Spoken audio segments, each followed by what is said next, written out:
টাকা কামানো যতটা না কঠিন তার চেয়েও বেশি কঠিন কি জানেন, সেই টাকাকে ধরে রাখা।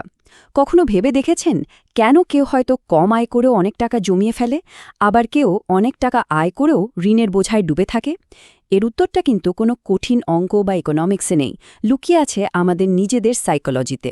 তো আজ আমরা মর্গান হাউজারের সেই বিখ্যাত বই দ্য সাইকোলজি অফ মানি থেকে দারুণ কিছু আইডিয়া জেনে নেব। চলুন তাহলে শুরু করা যাক।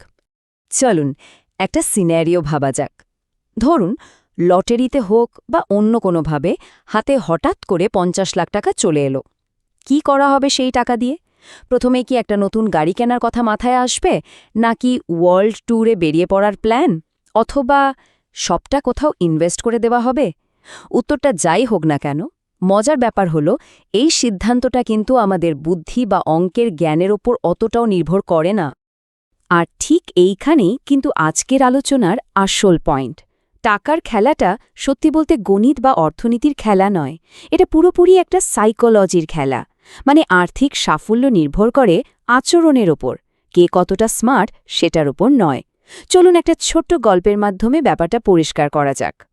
তো প্রথম এবং সবচেয়ে ইম্পর্ট্যান্ট যে লেসনটা, সেটা হলো টাকা আসলে সংখ্যার চেয়েও বেশি আচরণের বিষয়।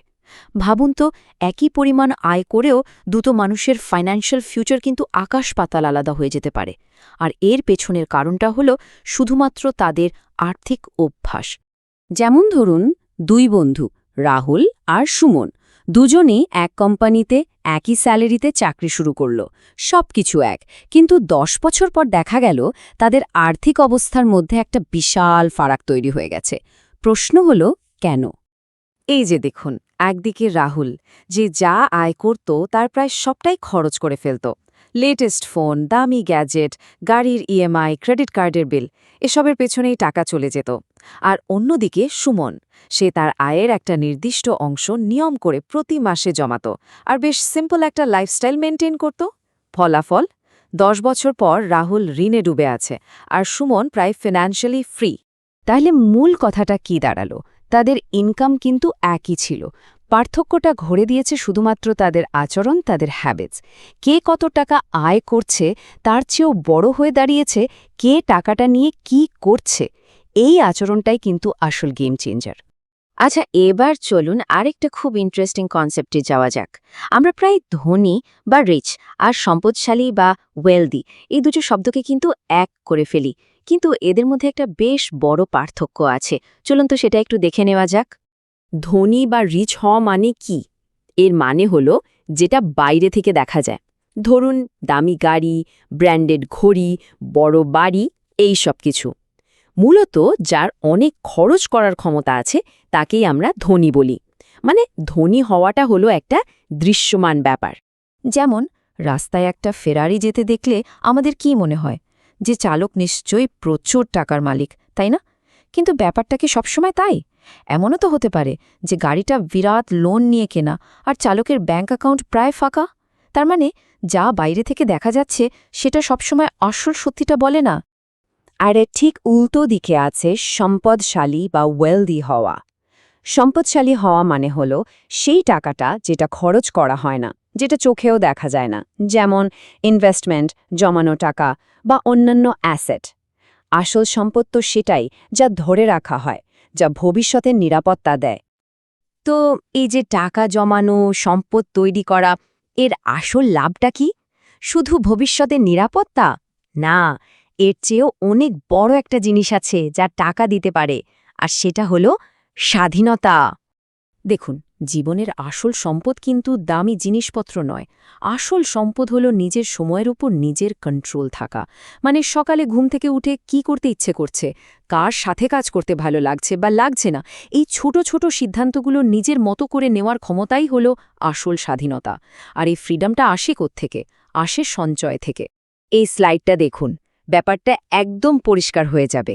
ভাবুন একজনের ইনকাম মাসে ২ লাখ টাকা, কিন্তু তার কোনো সেভিংস নেই। সে হয়তো তার চাকরিটা একদমই পছন্দ করে না, কিন্তু ছাড়তে পারছে না, কারণ সে আটকে গেছে। আবার অন্যদিকে আরেকজনের আয় হয়তো মাসে মাত্র ৩০,০০০ টাকা, কিন্তু তার হাতে যথেষ্ট সেভিংস আছে। সে যদি চায় কালকেই চাকরিটা ছেড়ে দিয়ে নতুন কিছু করার সাহস দেখাতে পারে। সুতরাং মূল কথা হলো ইনকাম হয়তো একজনকে ধনী দেখাতে পারে, কিন্তু সেভিংসই এনে দেয় আসল স্বাধীনতা, control over your own life. সম্পদ তৈরির রাস্তায় সবচেয়ে পাওয়ারফুল অস্ত্রটা কি জানেন? কোনো স্পেশাল স্টক বা দারুণ কোনো স্কিম নয়, এর নাম ধৈর্য। সময়ের সাথে সাথে ছোট ছোট ইনভেস্টমেন্ট কিভাবে একটা বিশাল সম্পদে পরিণত হয়, সেটাই তো আসল ম্যাজিক। এই স্লাইডের সংখ্যাটার দিকে একবার দেখুন, 90%। এটা কিসের সংখ্যা জানেন? ওয়ারেন বাফেটের মোট সম্পদের প্রায় 90% তৈরি হয়েছে তার 50 বছর বয়স হয়ে যাওয়ার পর। ভাবা যায়? এটা কিন্তু কোনো একদিনের চমৎকার নয়, এটা হলো কম্পাউন্ডিংয়ের জাদু, যেটা বছরের পর বছর ধরে ধৈর্যের সাথে কাজ করে গেছে। এর ফর্মুলাটা আসলে খুবই সহজ, সময় আর তার সাথে ধৈর্য, এই দুটোকে একসাথে মেলালেই সম্পদ তৈরি হয়। মানে বিশ্বের সেরা ইনভেস্টর হবার দরকার নেই, শুধু লম্বা সময় ধরে একজন ধৈর্যশীল ইনভেস্টর হয়ে থাকতে পারলেই হবে। তাহলে এই পুরো আলোচনা থেকে আমরা কি শিখলাম? কোন বিষয়গুলোকে মাথায় রাখা দরকার? চলুন মূল শিক্ষাগুলোকে একবারে দেখে নেওয়া যাক। দেখুন, আর্থিক সাফল্যের জন্য কিন্তু কোনো রকেট সায়েন্স জানার দরকার নেই। দরকার শুধু কয়েকটা সিম্পল অভ্যাস মেনে চলা, যেমন নিয়ম করে টাকা জমানো, অন্যদের দেখানোর জন্য অহেতুক খরচ না করা, ইনভেস্টমেন্টকে বেড়ে ওঠার জন্য যথেষ্ট সময় দেওয়া, মানে ধৈর্য ধরা, আর সবসময় শর্ট টার্ম লাভের থেকে লং টার্ম গোলের কথা ভাবা। আর সবশেষে মর্গান হাউসের এই কথাটা মনে রাখাটা খুব জরুরি, getting money is one thing, keeping money is another. মানে টাকা আয় করা একটা বিষয়, কিন্তু সেই টাকাকে ধরে রাখা, সেটাকে বাড়তে দেওয়া, সেটা কিন্তু সম্পূর্ণ অন্য একটা খেলা। আর এই খেলার নিয়মটা লুকিয়ে আছে আমাদের আচরণ আর মনোবিজ্ঞানের মধ্যেই।